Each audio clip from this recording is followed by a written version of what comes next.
Hi everyone. Today I am going to be making a dish that it's going to be, it's made many times, probably millions of times during a day, all around the world. It's a fairly simple dish, Chana Masala, made probably every chef that makes this already, cook that makes it slightly different. So today I'm just going to show you what I do, how it's done. A good friend of mine asked me to video this and put it up on social media. So I'm going to start today with the usual, oil, masalas, and then I'll kind of go through getting the gravy ready of onions and tomatoes, garlic, ginger. So I'm going to start going through those steps as I have in the past. Again, I like to use avocado oil because it's got a high smoke point. Because of the pan I'm using, I only need about a tablespoon or less of oil. Doesn't require a whole lot. I need to get the oil nice and hot, which, mainly you want to get the oil in there to be able to infuse the flavors. Dry red chilies. The oil's still not quite there yet. When the oil is there, you'll be able to, when you put the peppers in, you'll start hearing a little bit of sizzle. All right, so our oil is ready. The pepper is nicely infused. It's got a little bit of sizzle going on. I'm gonna add the asafoetida, which, again, probably pronouncing it wrong. Adds great flavor. It's a little bit tough on the nose to start, but in cooking, fantastic. I'm going to add to the oil a few seeds of jeera. This is something that is usually used in this dish. The flavor for me is not amazing, except on very specific dishes. For example, this is perfect for the type of flavor profile that's going to go into the chana masala. The other wonderful ingredient we're lucky enough to have is fresh curry leaves. I just pulled it off the stalk and it smells absolutely amazing.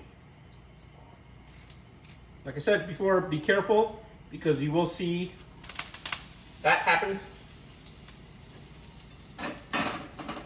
Probably want to take the stem out. You can put it in there, take it out later if you like.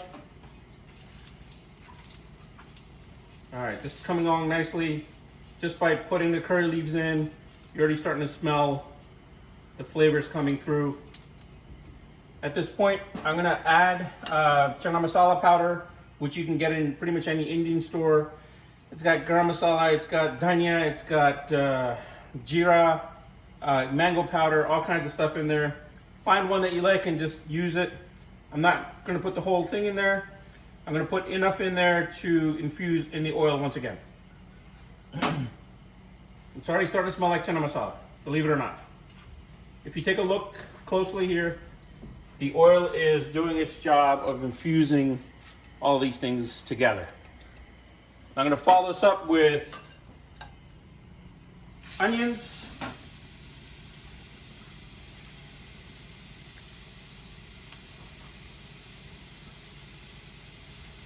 I'm going to put a little salt in there to start sweating the onions. You want to try to get this to a nice gravy consistency because you're going to eat this with either a naan or a roti or a puri. All right, this looks like it's ready. The onions have been sweating for a little while. We've got shredded garlic and ginger. So you want to be careful as to how much masala you're going to put in there because the garlic and the ginger is going to add a lot of flavor as well as spice. Now, spice, as I mentioned before, is different than flavor. Spice is something that's going to be very strong and going to burn your mouth. Versus flavor is going to have a nice profile of flavor, but not necessarily burn your mouth. So I've got the garlic and ginger in there. I'm going to follow this up by tomatoes. And these I just use the canned tomatoes that are peeled. And I'm okay with that. I know some people would rather use fresh tomatoes, so whatever you're comfortable with or like. You'll see this is starting to turn into a little bit of gravy already. You might need to add a little bit of water depending how liquidy you might want this. But because I've got the acid in there, at some point I'm gonna add a little honey to this as well. This dish starts coming together. You notice that the color starts changing. And what I'm smelling right now is a lot of acid and tomato. So I like to add a little bit of honey in there. You know, use your preference as to how much you'd like. The other thing I forgot to mention on this dish, occasionally I will add a cream, or since I've got somebody in the house that has dairy issues, I will use oat milk. It will do the same job. It makes it creamier, and it really, with the flavor, the spicy flavors, as well as the honey, you'll notice the color change pretty quickly here, and this will simmer nicely with the chickpeas, and the infusion of the flavors will happen over time while it simmers as well as it sits. So I like to get this dish made fairly early in the day, so it has a couple of hours to simmer. The other thing I'll do in a few minutes here is mash some of the chickpeas to add a little bit more gravy type texture to it. But, we're pretty much done here. You'll notice the color has gone from brown to a light brown, creamy brown, because of the oat milk. Again, use whatever milk you like. If you're dairy free, use a plant-based milk, and if you use dairy, again, it's going to have a similar effect. Enjoy the dish. Message me if you have any questions.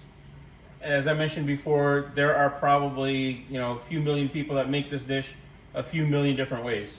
So this is my version of it this time. Next time I make it, it might change a little bit to what it was today. The one other thing I did was I used a masher just to mash the chickpeas a little bit to get a little bit more of a gravy consistency. And that calls it. Let me know if you have any questions.